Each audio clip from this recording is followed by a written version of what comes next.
Hi everyone, welcome back to my YouTube channel. My name is Jacqueline and thank you so much for clicking on today's video. I'm super excited to be talking about driving with learning disabilities today.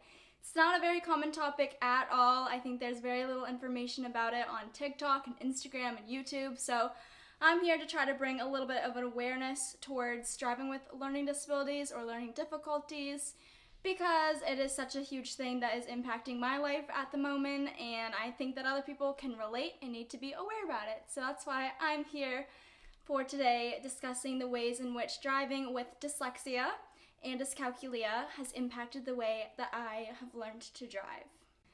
The first half of this video will be how certain things in driving relates to dyscalculia. Now, if you're wondering what in the world is dyscalculia, let me tell you, but I will be glancing this way because there's a definition on my laptop.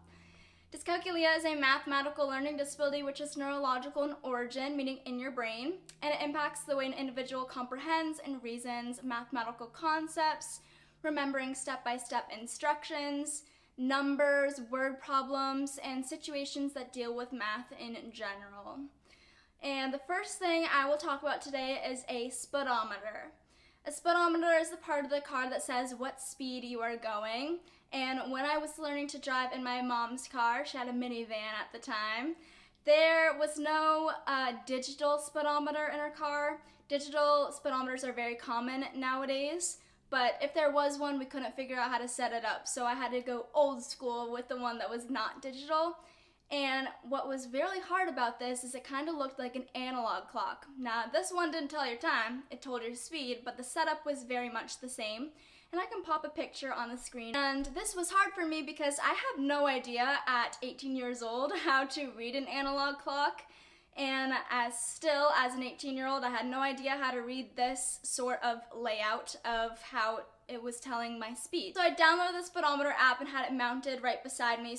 If you're wondering how this relates to dyscalculia, it was because I did not have a good understanding of the numbers that was displayed in front of me, and I kind of had to count every single tick mark without automatically knowing, or like skip counting, if you will. The second area of driving that relates to dyscalculia is directionality. Yes, you've got it, and I bet you were thinking this was gonna pop up in this video, and here it is now. Directionality and driving are not my friend, especially when I was first beginning to learn how to drive. It was quite difficult for me. We have not only left, right, but we also have north, south, east, west, which sometimes pops up on the GPS, which I'll get to in a little bit. And all those mean nothing to me. I have a very hard time just being in one place and pointing, that's my left, that's my right. I just did it correctly over here. But it usually takes a lot of thought process. And when you're driving, you don't always have the time to quickly think, okay, where's my left and where's my right? So the solution that we came up, my driving instructor and I, and my parents and I, we did hand signals to the left and to the right whenever they'd say the word left and right. We'd also switch out left and right, put those aside, and use driver side or passenger side. And that was very easy for me visually to know I'm the driver, this is where I need to be going, or this person is a passenger, and that's where I'll be turning. So if you are someone who struggles with that, there are ways around it, and those are two of them. The third thing that I did add to my car was little stickers, if you will, right above my steering wheel on the dashboard. I put an L and an R, just so I could glance at it if needed. Holding up your L's, sometimes people do this, is not that easy when you are gripping a steering wheel. You can't automatically hold up your L's, and even if you were to hold up your L's, sometimes it's hard for me to do it because they're the same shape, just pointed in different ways. And so still it takes me a little bit of time to figure out which one is actually an L and which one is not an L. So I hope that made some sense to you. The third thing with driving that relates to dyscalculia is anticipating and timing. Okay, so this is really big for me, especially at the beginning, but basically this relates to if you're driving and you have to cross a lane of traffic, like if you're taking a left, you have to make sure this right hand of the side is clear, and then you can cross over safely to the left hand side. and proceed. When other cars are zooming by you, not knowing the mental calculations of how fast that car is going in relation to your own speed is what makes it quite difficult to know, like, do I have enough time? That's where the timing comes into it.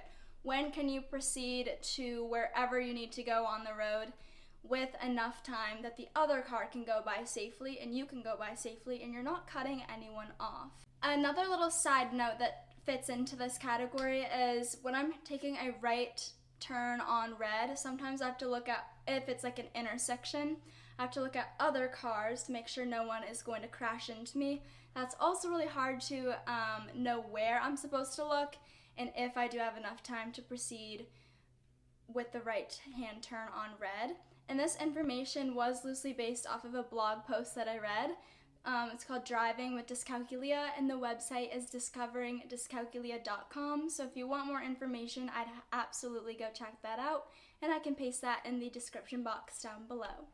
The next part of driving that relates to dyscalculia is spatial awareness, and boy, oh boy, is this really, really hard for me, even still nowadays.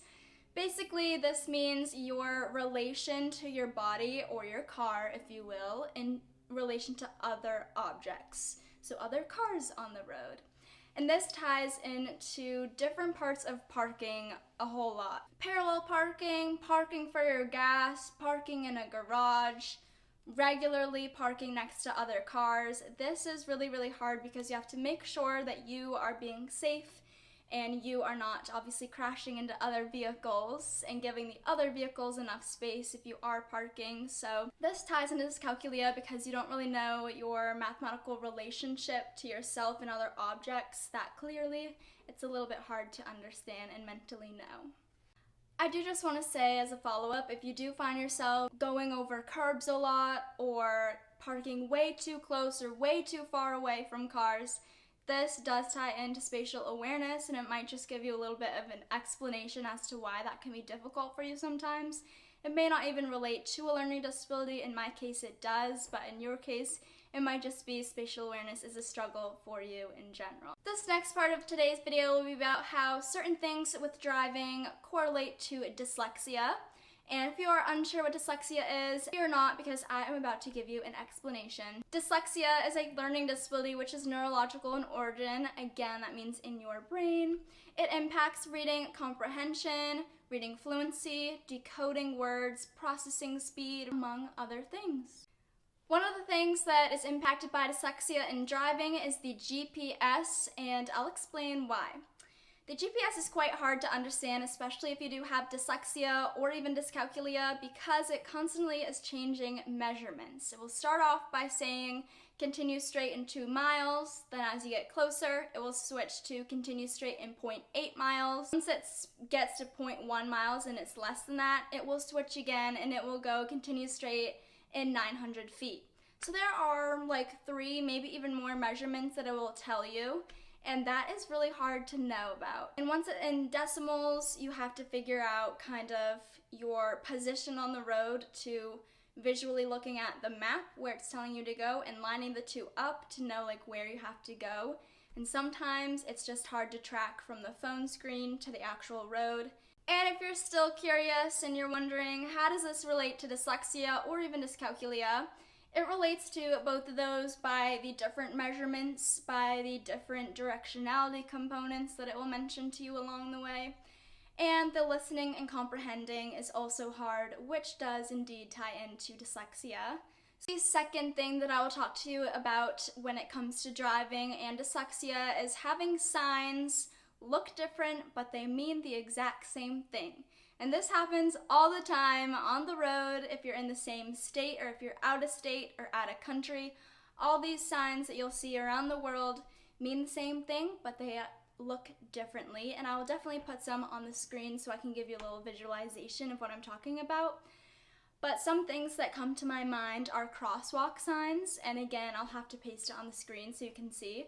But I'll be going downtown and I'll see like 1 or 2 different signs that look different from what I've previously seen.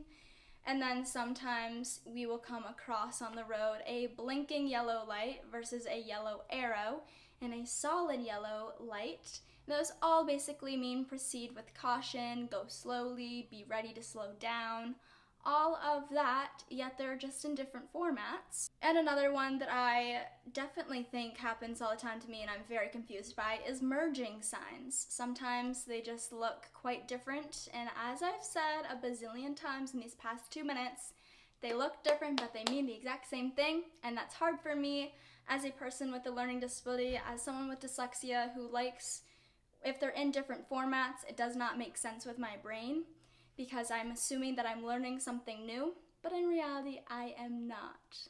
The next part of driving that ties into dyslexia is remembering routes. I've said this a lot on my channel, but you can learn something one day and completely forget it the next, or it's a little bit foggy, and this definitely happens when it comes to driving on the same route that you should know, but it is hard to remember.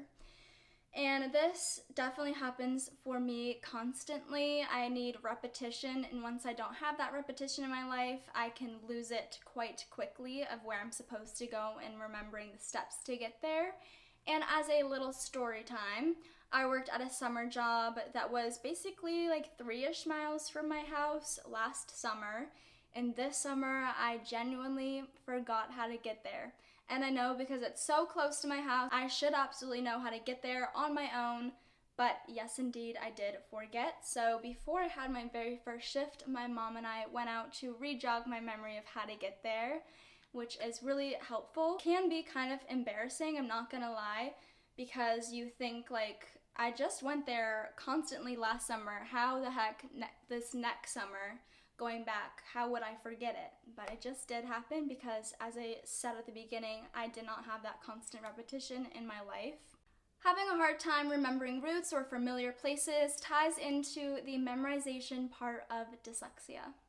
Do you remember how we were just talking about routes? Well, the next thing has to do with routes, and it's the very last time that I will talk to you today about how something is impacted by my dyslexia in driving, which is if something in my normal route and day-to-day routine is suddenly changed, like construction. It is really hard for me to figure out on my own how to navigate past the construction. It throws me for a loop because it's suddenly changed and it's different.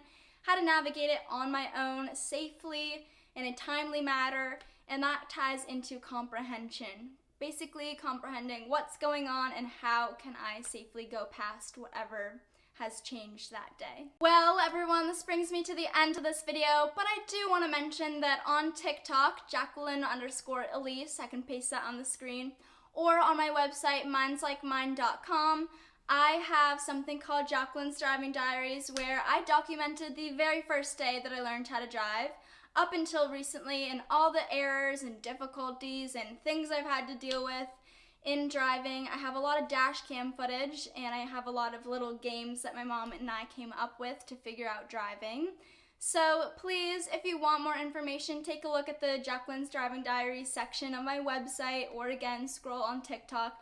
You'll find a lot there. It's just really nice that I have it documented in one place, and I hope that it does help a lot of individuals who are struggling with driving feel a little bit less alone, because I know it's really hard having people scream at you left and right, driving is so free, driving is just so lovely, isn't it? And you're kind of the one thinking in your brain, actually, I really dislike driving.